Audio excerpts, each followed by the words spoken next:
Good morning, ladies and gentlemen.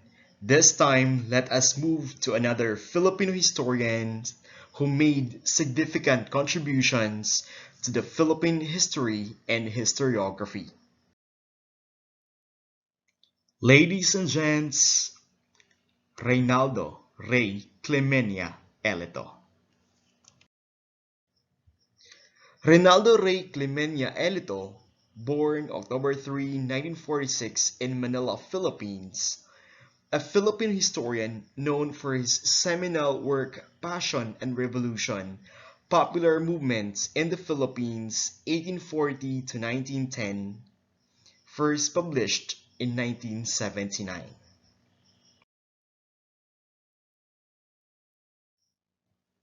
Elito finished his undergraduate degree at the Ateneo de Manila University and received his PhD in Southeast Asian History at Cornell University in 1975. He taught at the De La Salle University and James Cook University. He is an honorary professor at the Australian National University and currently lectures at Nanyang Technological University. And of course, the University of the Philippines.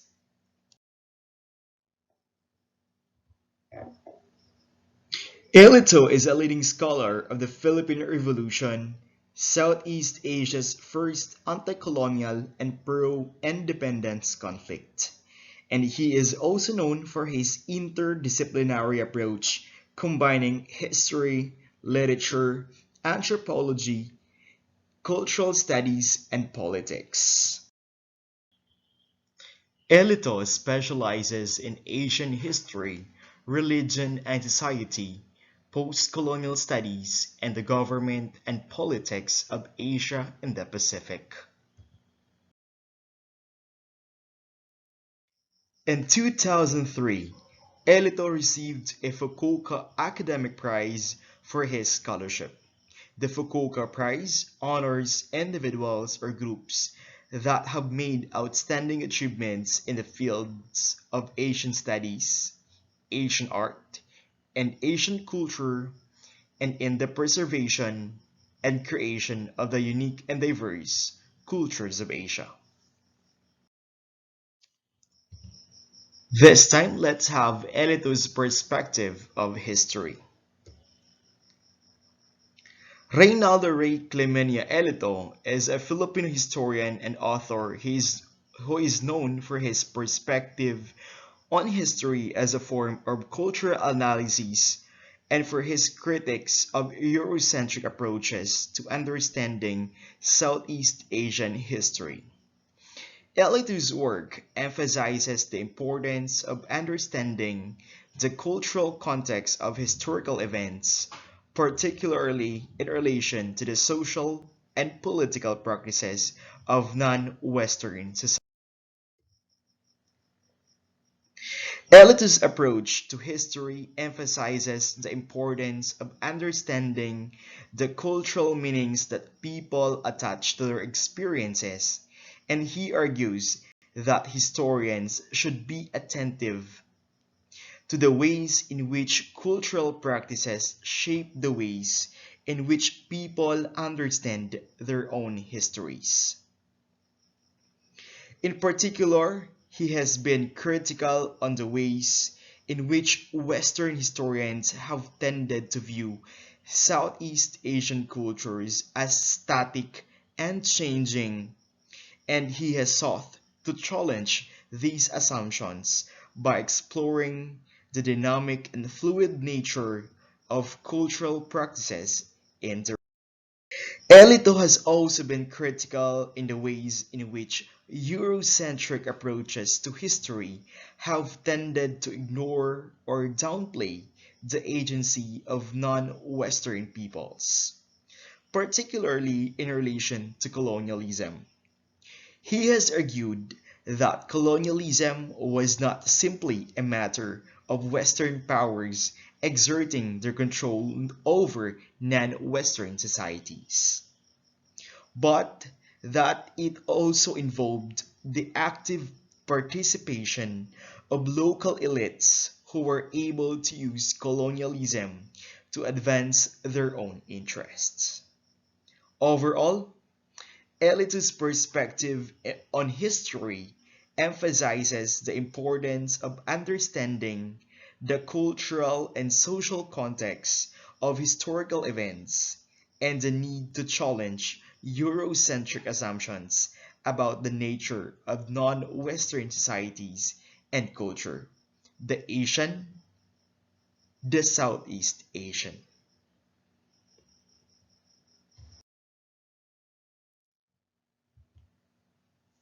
Let's move to Elito's approach to history. Elito has made significant contributions in the field of history in the Philippines. Elito's approach to history is often described as from below or subaltern, which means that he focuses on the experiences of marginalized groups such as peasants and workers rather than on elites and ruling classes.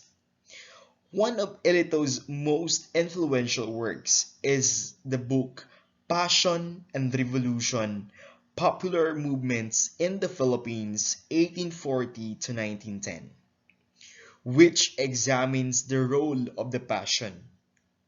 It is a religious text about the life of Jesus.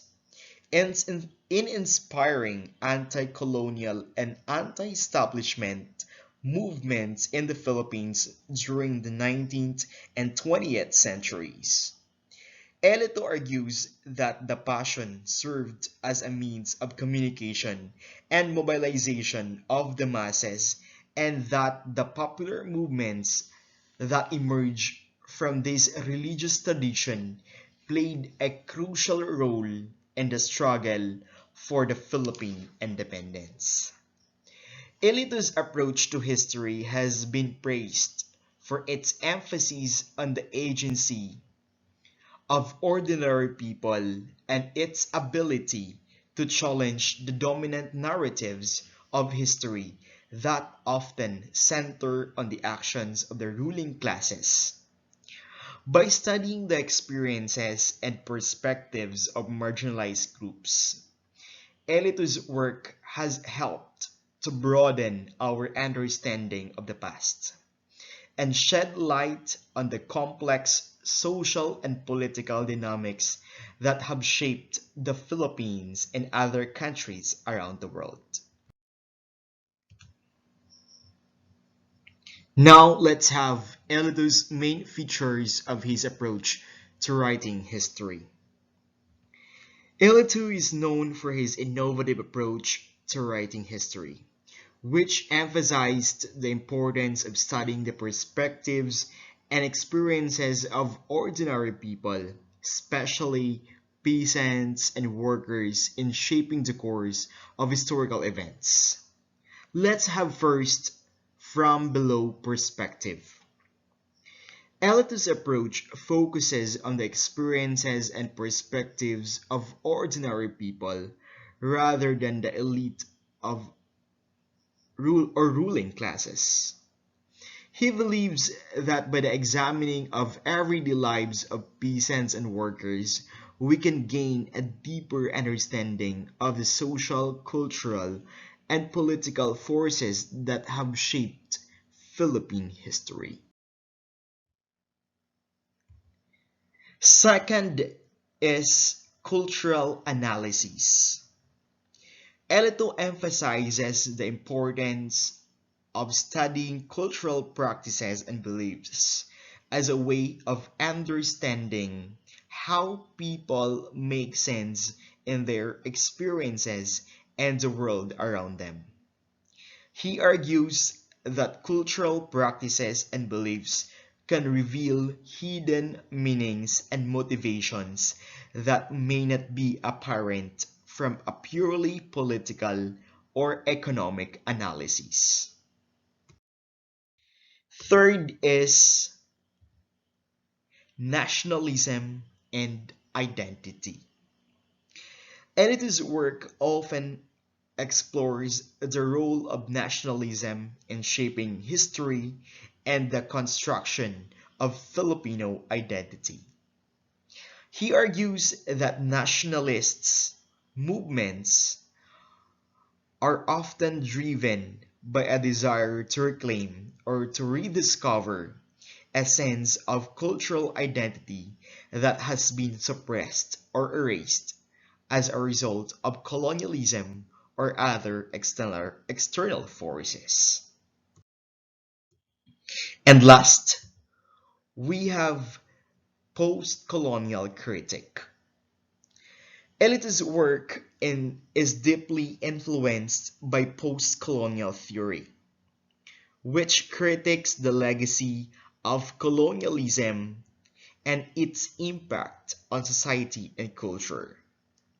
He argues that understanding the historical roots of colonialism is essential for understanding the contemporary social and political landscape in the Philippines.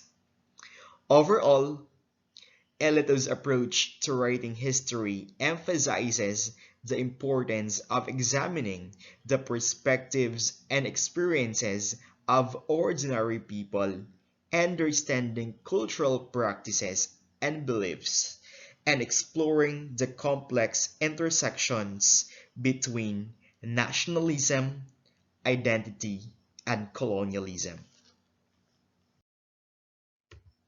Now let's have Elito's reason for writing history. Ileto is a historian who has written extensively about the Philippines and its history. In his works, he seeks to challenge dominant narratives about Filipino history and to uncover the perspectives and experiences of marginalized groups. Elito's primary reason for writing history is to provide more nuanced and accurate understanding of the Philippines and its people. He argues that traditional approaches to history have tended to focus on political and economic elites, often ignoring the experiences of ordinary people and marginalized groups such as peasants, workers, and women. By drawing a wide range of sources, including oral histories, literatures, and popular culture, Elito seeks to give voice to these marginalized groups and to uncover the ways in which they have shaped Philippine history and culture. He is particularly interested in the ways in which ordinary people have used culture and religion to form or as a form of resistance against colonialism and other forms of oppression. In general, Elito's approach to history is driven by a desire to challenge dominant narratives and to give voice to marginalized groups. He sees history as a tool for understanding the past and for creating a more just and equitable future. We have another criticism of Elitos towards the historiography of his fellow Filipino historians. He has argued that Filipino historians have been too influenced by Western methods and theories, which have led them to focus on the elite and the dominant forces in Philippine history rather than on the common people and their struggles.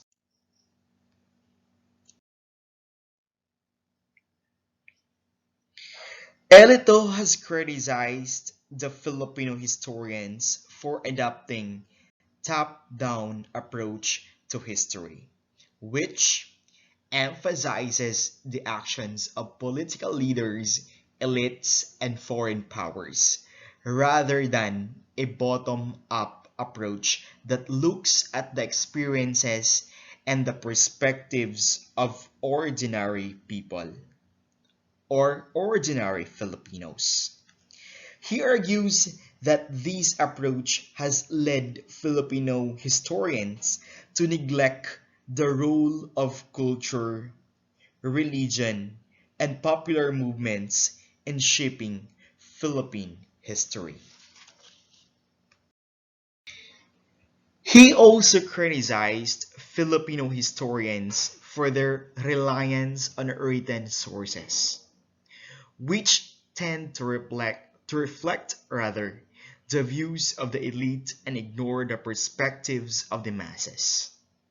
He argues that historians should also use non-written sources, such as oral history, folklore, and material culture, to gain a more complete understanding of Philippine history. Overall, Elito's critic is that Filipino historians have been too focused on the actions of the powerful and the elite and have neglected the perspectives and experiences of the common people.